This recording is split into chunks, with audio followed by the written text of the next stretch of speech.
Assalamualaikum warahmatullahi wabarakatuh. Baik again, Zulfan Afdillah and welcome to Rabbanians channel. Kali ini kita akan bahas mengenai nubuatan Nabi Muhammad SAW di dalam perjanjian lama. Halo semua. Seperti yang saya katakan pada video-video lain, sebenarnya saya ini malas bikin konten yang kesannya menyerang agama Islam. Tetapi, seperti yang barusan kita dengar, orang-orang seperti channel Rabbanians ini mencari gara-gara dengan menggunakan Alkitab, kitab suci umat Kristen, untuk mengklaim dengan sembarangan bahwa Muhammad adalah nabi yang dijanjikan. Sebagai umat Kristen yang kitab sucinya digunakan, saya punya hak untuk membantah klaim tersebut. Apakah artinya saya berkata bahwa orang-orang seperti channel Rabbanians ini tidak boleh coba-coba menggunakan Alkitab untuk membuktikan bahwa Muhammad adalah nabi yang dijanjikan? Enggak, bukan begitu. Menurut saya sih boleh-boleh aja.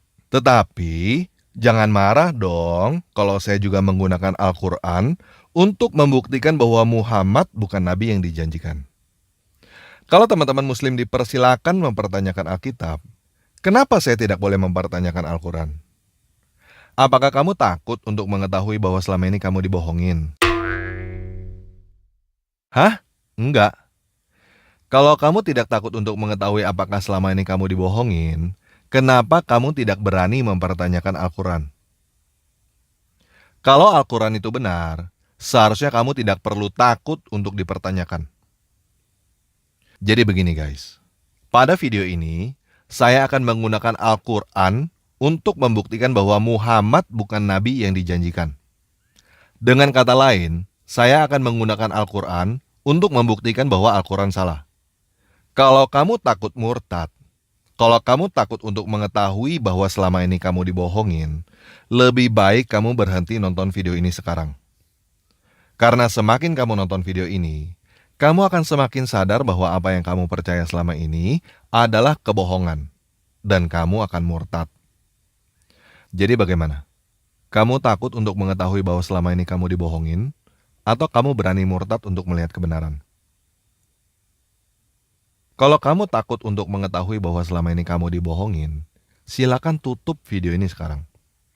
Kalau kamu terus nonton video ini, berarti kamu sudah siap untuk menerima kenyataan yang akan saya sampaikan dan siap untuk murtad keluar dari Islam. Bagaimana? Udah siap untuk menerima kenyataan dan keluar dari Islam ya? Oke, yuk kita lanjut aja ya. Sebelum kita melanjutkan video ini, sebelumnya ada disclaimer bahwa video ini dibuat bukan untuk menyerang suatu kelompok agama ataupun kepercayaan tertentu. Juga tidak bermaksud untuk membenci suatu pemeluk agama maupun keyakinan tertentu. Baik kalian itu Kristen, Buddha, Yahudi, dan juga Hindu dan sebagainya. Video ini dibuat semata-mata untuk menambah wawasan dan keyakinan saja. Internet adalah platform publik yang mana penggunanya bebas untuk menyampaikan opini dan juga aspirasi mereka dengan cara yang sopan, santun, dan beretika. Itulah sebabnya video ini dibuat semata-mata hanya untuk memberikan informasi, wawasan, dan untuk menambah keyakinan, bukan untuk provokasi. Nah, seperti yang barusan kita dengar dari channel Rabbanians, saya juga mau mengatakan hal yang sama, yaitu video ini dibuat bukan untuk menyerang suatu agama, bukan untuk membenci suatu agama. Video ini dibuat semata-mata untuk menambah wawasan dan keyakinan saja. Internet adalah platform publik yang penggunanya bebas untuk menyampaikan opini dan aspirasi dengan cara yang sopan, santun, dan beretika, bukan untuk provokasi. Selain itu, saya juga mau menambahkan apa yang dikatakan oleh Rabbanians dengan Undang-Undang Dasar 1945 Pasal 28E. Yang menyatakan bahwa negara menjamin kebebasan setiap orang untuk mengeluarkan pendapat. Saya hanya menggunakan penggaris yang sama seperti yang digunakan oleh Rabbanians untuk mengukur dirinya sendiri, kitab sucinya, nabinya, dan Tuhannya. Dan kamu sudah siap untuk menerima kenyataan bahwa Al-Quran bukan wahyu dari Tuhan. Kamu sudah siap untuk menerima kenyataan bahwa Muhammad bukan nabi. Dan kamu sudah siap menerima kenyataan bahwa Allah bukan Tuhan setelah lagu pembukaan video ini dimulai. Setuju ya? Oke, kita mulai aja ya.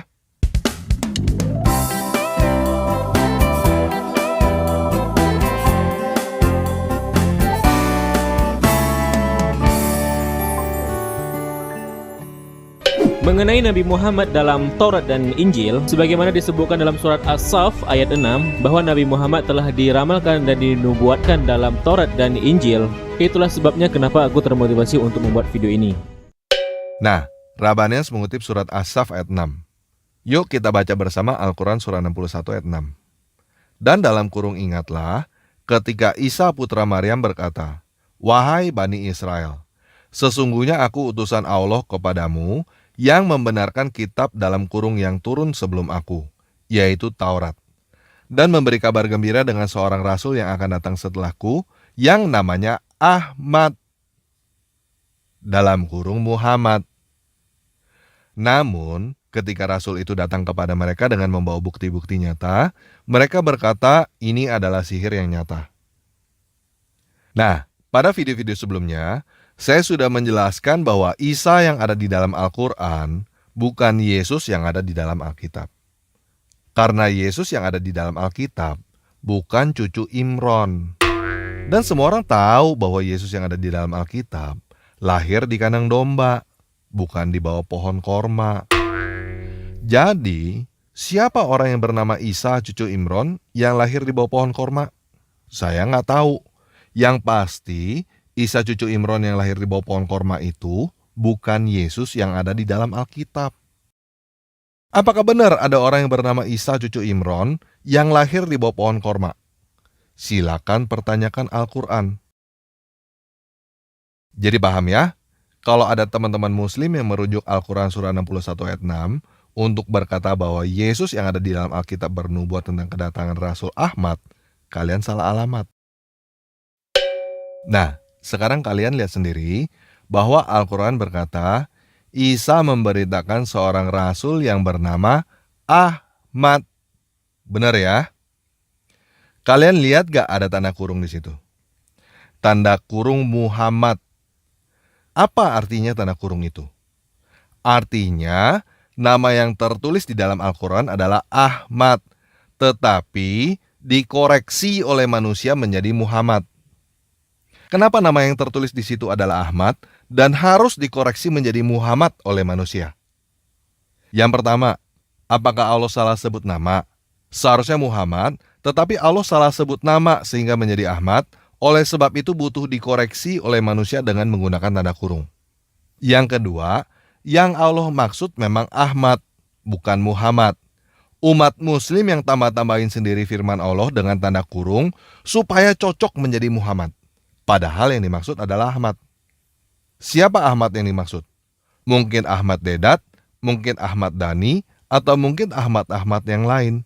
Saya nggak tahu, dan itu tugas kalian yang muslim untuk bertanya-tanya. Kenapa di situ namanya disebut Ahmad, bukan Muhammad? Kalau kamu coba membantah dengan berkata bahwa Ahmad sama dengan Muhammad, berarti kamu menjawab dengan pilihan nomor 1. Allah salah sebut nama. Seharusnya Allah menyebut nama Muhammad, bukan Ahmad. Kalau kamu berkata bahwa Ahmad sama dengan Muhammad, coba sekarang kamu jawab pertanyaan saya. Bolehkah umat muslim bersyahadat dengan mengucapkan nama Ahmad? Bersaksi bahwa Ahmad adalah Rasul Allah. Di Al-Quran tertulis bahwa nama Rasul yang dijanjikan adalah Ahmad kan? Kenapa kalian tidak boleh bersaksi bahwa Ahmad adalah Rasul Allah? Kalau Ahmad dan Muhammad itu sama. Jadi jelas ya, Al-Quran surah 61 ayat 6 ini aja udah cukup untuk membantah bahwa Muhammad adalah Nabi yang dijanjikan. Karena Nabi yang dijanjikan menurut Al-Quran surah 61 ayat 6 adalah Ahmad, bukan Muhammad. Kecuali teman-teman yang muslim mau berkata bahwa Allah salah sebut atau Al-Quran sudah korup sehingga perlu dikoreksi oleh manusia dengan tanda kurung. Oke? Yuk kita lanjut. Nah, mengenai nubuatan yang akan kita bahas ini berkaitan erat dengan firman Allah pada surah Al-Baqarah ayat 146, di mana sebenarnya orang-orang Yahudi maupun Nasrani sebenarnya mereka lebih mengetahui ciri-ciri dari Nabi Muhammad SAW sebagaimana informasi yang terdapat dalam kitab mereka.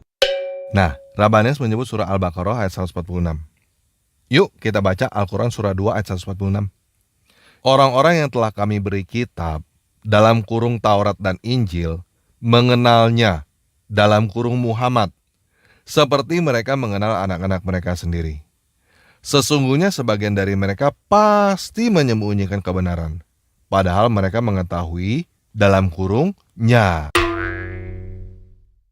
Nah, poin pertama yang saya ingin teman-teman perhatikan adalah tanda kurung. Kenapa mesti dikoreksi pakai tanda kurung lagi oleh manusia? Kenapa Allah tidak menyebut nama Muhammad di situ? Apa? Bahasa Arab. Kalau Allah berkata bahwa orang-orang yang telah kami berikan Taurat dan Injil mengenal Muhammad dalam bahasa Arab, kan nggak perlu dikasih tanda kurung lagi oleh manusia. Dikasih tanda kurung karena memang dalam bahasa Arabnya nggak ada. Kenapa Al-Quran, firman Allah yang katamu sempurna, harus dikoreksi lagi dan lagi dan lagi oleh manusia? Masa firman Allah harus dikoreksi dengan tanda kurung oleh manusia? Saksikan betapa sintingnya orang ini. Ketika Christian Prince menuduh penerjemah Al-Quran menambahkan kata-kata dalam tanda kurung sebagai tindakan pemalsuan, sesungguhnya Christian Prince lah yang memalsukan dan melencengkan terjemahan Al-Quran gara-gara mengabaikan tanda kurung. Padahal kata-kata dalam tanda kurung ini diselipkan oleh penerjemah Al-Quran.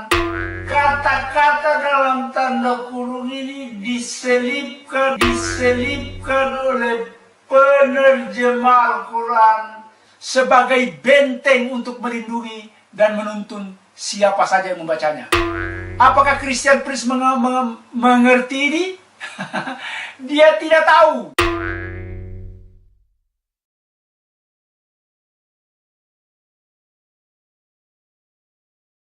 Ketika seorang dai berceramah menjelaskan ayat Al-Quran, sesungguhnya dia sedang membangun penjelasan dalam tanda kurung. Namun, karena disampaikan dalam ceramah, jelas tanda kurungnya tidak kelihatan. Karena orang bingung, mudah disuapi dengan ajaran sesat. Udah mulai bisa lihat kan bahwa Al-Quran tidak sempurna?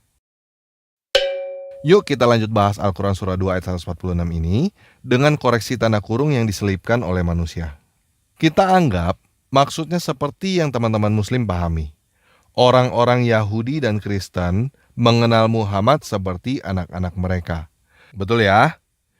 Nah, pertama, silakan teman-teman pertanyakan kenapa dikatakan orang-orang Yahudi dan Kristen mengenal Muhammad seperti anak-anak mereka sendiri. Kenapa tidak dikatakan umat muslim mengenal Muhammad seperti anak-anak mereka sendiri? Aneh gak dikatakan orang-orang Yahudi dan Kristen yang mengenal Muhammad, bukan orang-orang muslim? Kalau menurut kamu tidak ada yang aneh dengan ayat ini, sekarang saya kasih contoh supaya kamu lebih paham ya. Saya, tanpa ragu, adalah nabi. Buktinya, sebagian orang-orang Korea Utara tahu banget bahwa saya adalah nabi. Seperti mereka tahu anak-anak mereka sendiri. Ada yang aneh gak? Kalau menurut kamu tidak ada yang aneh dengan pernyataan saya tadi, ya udah deh, berarti saya beneran adalah nabinya kamu. Hah? Apa? Muhammad adalah nabi terakhir. Oh, kamu salah. Muhammad menubuatkan bahwa akan datang nabi tanpa ragi dari Indonesia. Al-Quran yang kamu pegang sekarang itu sudah korup. Nih, sekarang lihat ya buktinya ya. Surat Abal-Abal 1 ayat 1. Sesungguhnya Muhammad menubuatkan datangnya nabi tanpa ragi. Jelas kan? Nih, lihat lagi ya, surat Abal-Abal 1 ayat 2. Sesungguhnya sebagian orang-orang Korea Utara mengetahui bahwa tanpa ragi adalah nabi, seperti mereka mengetahui anak-anak mereka sendiri. Kalau mereka berkata tidak tahu, sesungguhnya mereka sedang berdusta. Bagaimana? Percaya bahwa saya adalah nabi beneran cuma gara-gara saya asal ngejeplak seperti itu? Udah bisa lihat belum ada yang aneh pada Al-Quran surah 2 ayat 146? Coba sekarang teman-teman yang muslim jawab. Seharusnya yang mana yang benar? Orang Yahudi dan Kristen mengenal Muhammad seperti anak-anak mereka sendiri, atau orang Islam mengenal Muhammad seperti anak-anak mereka sendiri? Kalau kalian setuju dengan Al-Quran, kalau kalian setuju bahwa orang-orang Yahudi dan Kristen mengenal Muhammad seperti anak-anak mereka sendiri, Berarti kalian setuju bahwa saya lebih mengenal Muhammad daripada kalian. Dengan demikian, kalian jangan sok tahu. Kalian jangan merasa lebih kenal Muhammad daripada saya. Saya lebih tahu tentang Muhammad daripada kalian. Paham nggak? Silakan kalian survei berapa banyak orang Kristen dan Yahudi yang mengenal Muhammad seperti mengenal anak-anak mereka sendiri. Mau survei 10 orang kek, 100 orang kek, 1 juta orang kek, silakan. Coba kalian pertanyakan, apakah benar orang-orang Kristen dan Yahudi mengenal Muhammad seperti anak-anak mereka sendiri? Di garis bawahin ya, seperti mengenal anak-anak mereka sendiri. Udah sadar belum? Nggak ada satupun orang Kristen dan Yahudi yang mengenal Muhammad seperti mengenal anak-anak mereka sendiri. Hah? Siapa? Waraka bin Naufal dan Buhairah. Kalau kalian percaya cerita Waraka bin Naufal dan Buhairah, saya juga bisa. Orang-orang Korea Utara yang mengetahui bahwa Tan Paragi adalah nabi seperti mengetahui anak-anak mereka sendiri adalah mantan pemimpin Korea Utara, Kim Il Sung dan Kim Jong Il. Jelas kan? Hah? Di mana mereka sekarang? Udah meninggal. Kalian tahu gak bahwa cerita Waraka bin Naufal dan Buhairah yang ada di dalam hadis Bukhari, hadis Muslim, hadis Tirmizi baru ditulis lebih dari 200 tahun setelah Muhammad meninggal? Hah? Apa? Kalian gak tahu bahwa hadis-hadis itu baru ditulis lebih dari 200 tahun setelah Muhammad meninggal? Aduh, kasihan ya kalian. Semua penulis hadis bukan saksi mata, guys. Mereka hanya menulis berdasarkan apa kata orang, dari kata orang lain, dari kata orang lain, dari kata orang lain lagi, yang gak tahu lewatin berapa banyak orang. Dan sekarang kamu dengar dari saya sendiri nih ya. Bukan dari kata orang lain, apalagi dari kata orang lain dari orang lain lagi. Yang tahu bahwa saya nabi adalah mantan pemimpin Korea Utara, Kim Il Sung dan Kim Jong Il. Dua-duanya udah meninggal. Goblok gak kamu kalau kamu percaya dengan omong kosong seperti itu? Kalau kamu bisa mengerti bahwa ketika saya berkata yang tahu saya nabi adalah Kim Il Sung dan Kim Jong Il itu hanya karang-karangan saya, seharusnya kamu cukup cerdas untuk mengerti bahwa Waraka bin Naufal dan Buhairah itu hanyalah karang-karangan orang yang ditulis lebih dari 200 tahun setelah Muhammad meninggal. Udah sadar belum?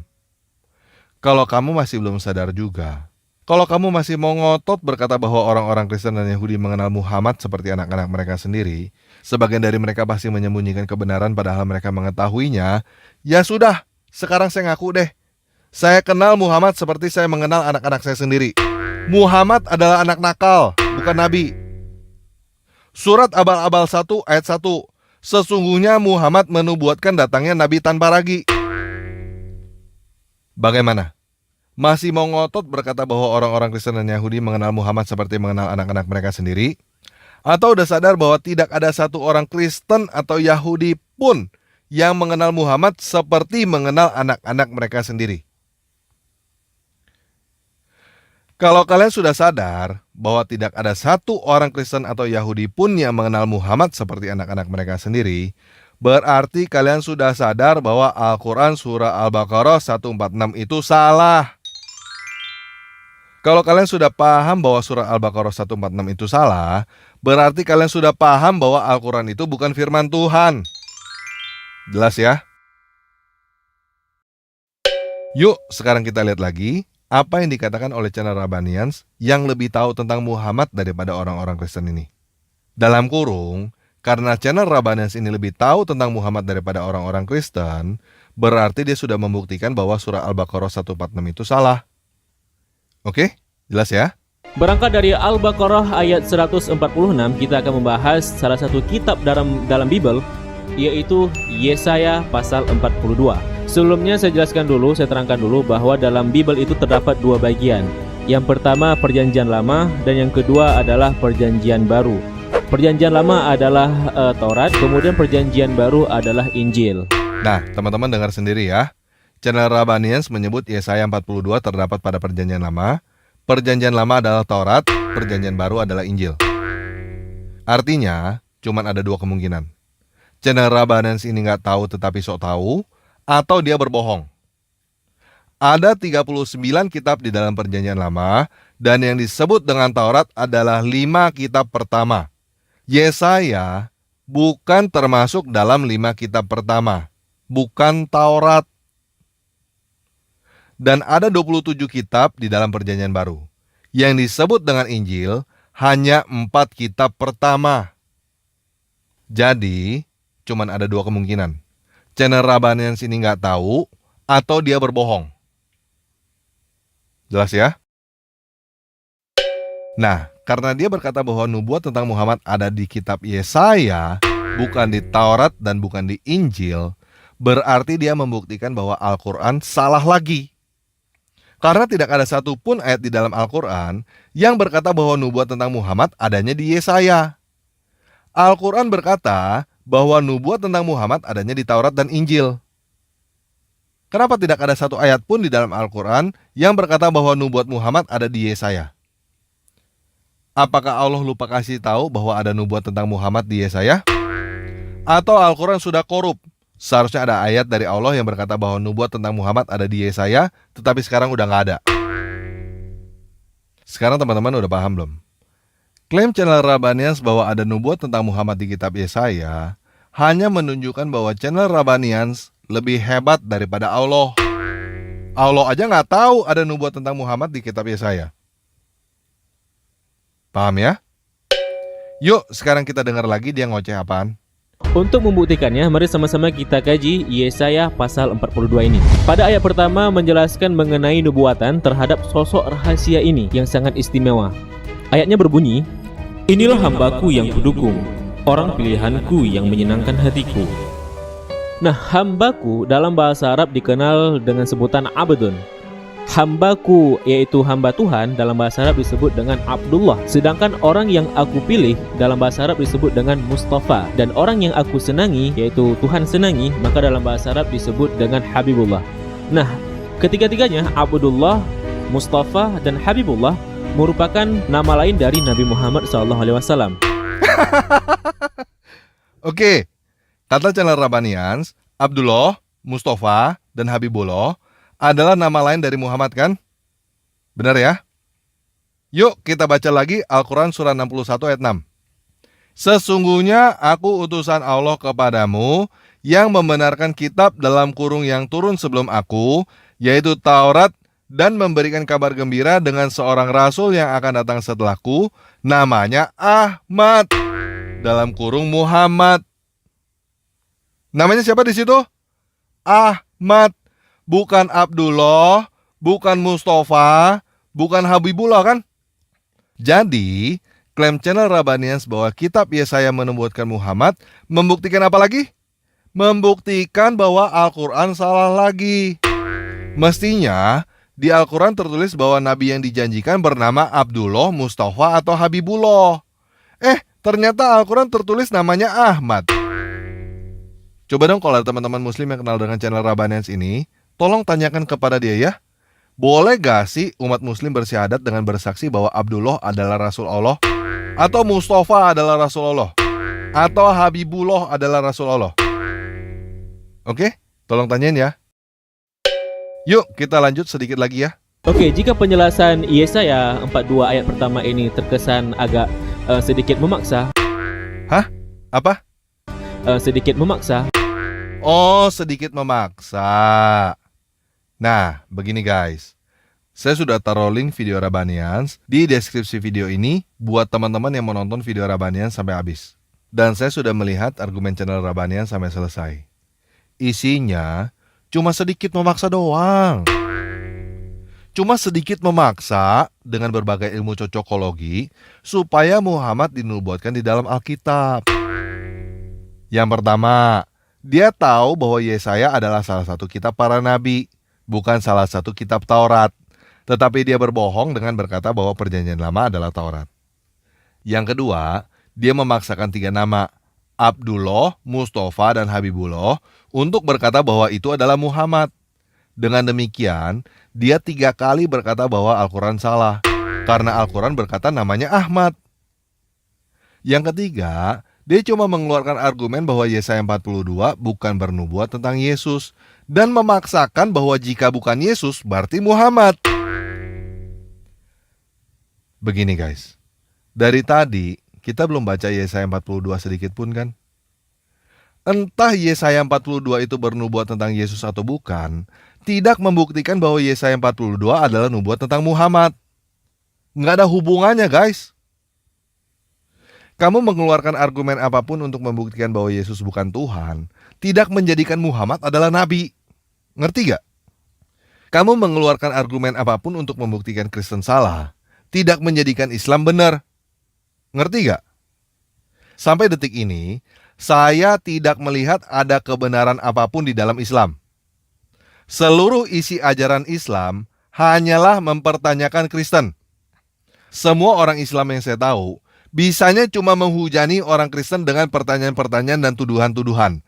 Lalu merasa benar dan merasa menang apabila orang Kristen tidak menjawab. Nggak ada satu orang Islam pun yang saya tahu bisa menunjukkan bahwa Islam benar tanpa menuduh dan mempertanyakan Kristen. Walaupun Kristen salah, tidak membuat Islam benar guys. Dan kenyataannya Kristen tidak salah. Kamu hanya bisa membuat Kristen salah dengan melakukan apa yang dilakukan oleh channel Rabanians, Taqiyah dan memaksa. Walaupun dampaknya membuktikan bahwa Al-Quran salah, mereka nggak peduli. Yang penting apapun dilakukan supaya Kristen kelihatannya salah. Dan selanjutnya yang dilakukan adalah melakukan pembenaran dengan alasan bahasa Arab dan lain sebagainya untuk menutupi kesalahan Al-Quran itu. Pembenaran itu bukan kebenaran guys. Pembenaran itu adalah bukti kesalahan. Tidak ada kebenaran di dalam dusta. Muhammad bukan nabi yang dijanjikan di dalam Alkitab, adalah kenyataan. Jadi bagaimana? Kamu mau terus melakukan pembenaran atau kamu mau mulai mengakui kesalahan? Tidak perlu takut untuk mengakui kesalahan guys. Justru dengan kamu mengakui kesalahan, kamu baru bisa melihat kebenaran yang benar-benar kebenaran. Selama kamu tidak mengakui kesalahan, kamu hanya melihat pembenaran. Kamu hanya hidup di dalam dusta. Begini guys, seperti yang saya katakan tadi, Kristen salah nggak bikin Islam benar. Begitu juga, Islam salah nggak bikin Kristen benar kok. Tetapi, Islam salah artinya Islam salah. Dan kamu harus segera keluar dari agama itu. Untuk apa kamu terus hidup di dalam dusta? Untuk apa kamu terus-menerus membela kesalahan yang bukan kesalahan kamu? Kesalahan Al-Quran itu bukan kesalahan kamu guys. Mengenai Kristen benar atau enggak, itu urusan nanti. Yang penting, kamu sudah tahu bahwa Islam salah, segera keluar dari agama itu. Lebih baik kamu ateis atau agnostik, daripada suatu saat nanti anak cucumu memancung batang leher orang dalam kurung di medan perang demi membela ajaran yang salah kan? Apakah kamu mau percaya kepada Yesus atau enggak? Itu urusan nanti. Kristen nggak butuh Islam untuk membuktikan bahwa Kristen itu benar. Jadi bagaimana? Kamu mau keluar dari Islam sekarang atau nanti? Kamu mau jadi Kristen bagus, kamu mau jadi agnostik atau ateis pun nggak masalah. Kamu nggak usah takut masuk neraka kalau kamu keluar dari Islam. Karena Islam adalah satu-satunya agama yang dipastikan masuk neraka oleh Tuhannya sendiri.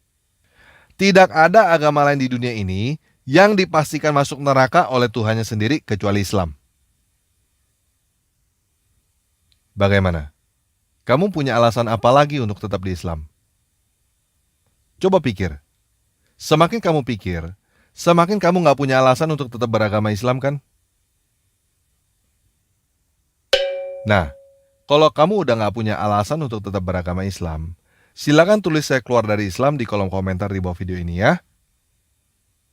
Setelah kamu tulis saya keluar dari Islam di kolom komentar di bawah video ini, kamu akan merasakan damai dan tenang yang belum pernah kamu rasakan. Dan kamu tidak akan pernah lagi mau beragama Islam. Dan kalau kamu mau punya teman-teman yang sudah keluar dari Islam juga, silakan bergabung dengan grup Telegram t.me/murtadin. Di situ kamu akan tahu bahwa kamu tidak sendirian. Paham ya? Oke, sekian video kali ini. Yesus Kristus penguasa saya memberkati kamu. Silakan tulis saya keluar dari Islam di kolom komentar video ini sekarang.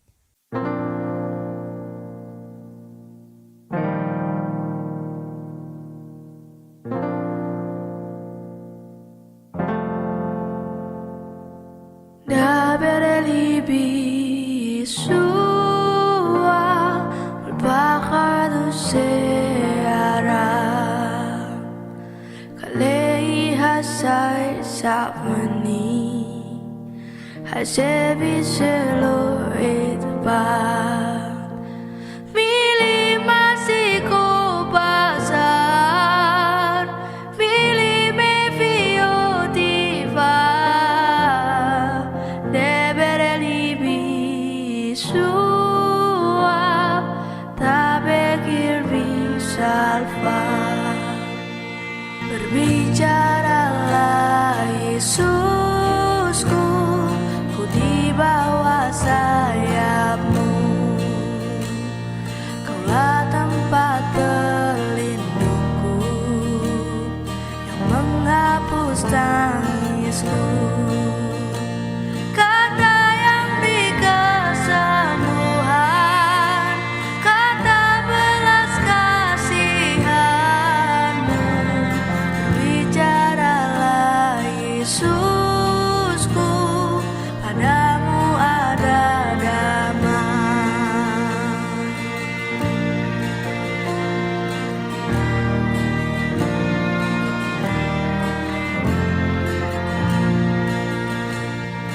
Dabeli bisua Evda Elohim hasma Kumilat harisbi Zevotili mutka Milim sekum rabakoa Milim setidur baos Dabereli bisua Tab khalis dun maus Berbicaralah Yesusku dengan suara lembut, periksalah hati ini, ajarku untuk taat, bersyukur dalam cintamu, menyerah pada rahmatmu, berbicaralah Yesusku, ajarku mengenalmu.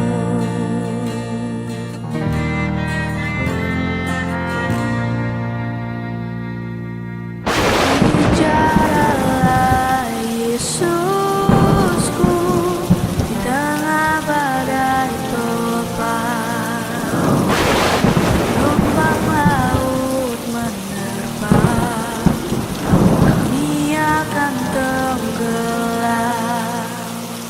Kata yang hentikan badai, kata yang beriku harapan, berbicaralah Yesusku, tenangkanlah hatiku. Debereli bisua Adua besek nafkah Biklale nafsi necha Ebseato ay becha Milim eraputasar Milim silchim labako Debereli bisua En bekir pakasalo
שרון